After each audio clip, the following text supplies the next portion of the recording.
নমস্কাৰ বন্ধুসকল, আগন্তুক টেট পৰীক্ষাৰ বাবে প্ৰয়োজনীয় কেইটামান গুৰুত্বপূৰ্ণ প্ৰশ্ন লৈ আপোনালোকৰ আগলৈ আহিছোঁ। আহকচোন প্ৰশ্নকেইটা চাওঁ।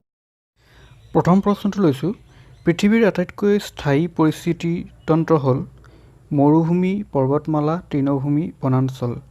ইয়াৰ ভিতৰত শুদ্ধ উত্তৰটো হ'ব বনাঞ্চল, অপশ্যন ডি।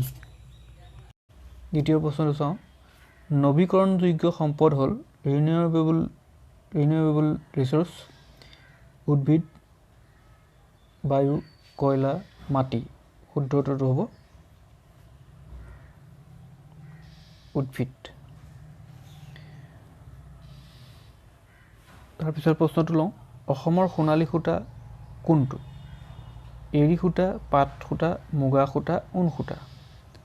অপশ্যনৰ ভিতৰত চাৰিটা, শুদ্ধ উত্তৰটো হ'ব মুগা সূতা।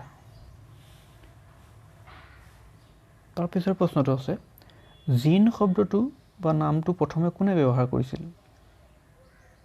নিৰেনবাৰ্গ, চাটন আৰু বিডল, জোহানছন, লুই পেষ্টিয়ৰ। ইয়াৰ ভিতৰত শুদ্ধ উত্তৰটো হ'ব জিন শব্দটো ব্যৱহাৰ কৰা ব্যক্তিজন হৈছিলে জোহানছন। তাৰপিছতে 5 নম্বৰ প্ৰশ্নটো লৈছোঁ, স্বপক্ষীয় পৰিপুষ্টিত প্ৰয়োজন হয় কাৰ্বন ডাই অক্সাইড আৰু পানী, পত্ৰহৰিত, সূৰ্যৰ পোহৰ, ওপৰৰ আটাইকেইটা। স্বপক্ষীয় পৰিপুষ্টিত নিজে নিজৰ আহাৰ প্ৰস্তুত কৰিব পাৰে।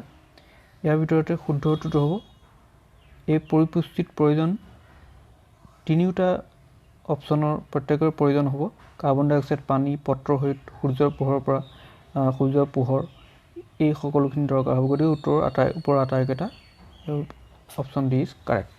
তাৰপিছতে নেক্সট কুৱেশ্যনটো চাওঁ, পানীত দ্ৰৱণীয় ভিটামিন হ'ল ৱাটাৰ চলিবল ভিটামিনটো কোনটো? ইয়াত চাৰিটা অপশ্যন দিয়া আছে। ADE এটা অপশ্যনত লিখা আছে। নেক্সট অপশ্যনটো আছে KEA vitamin, KE vitamin, A vitamin. চিত আছে C ভিটামিন আৰু B কমপ্লেক্স।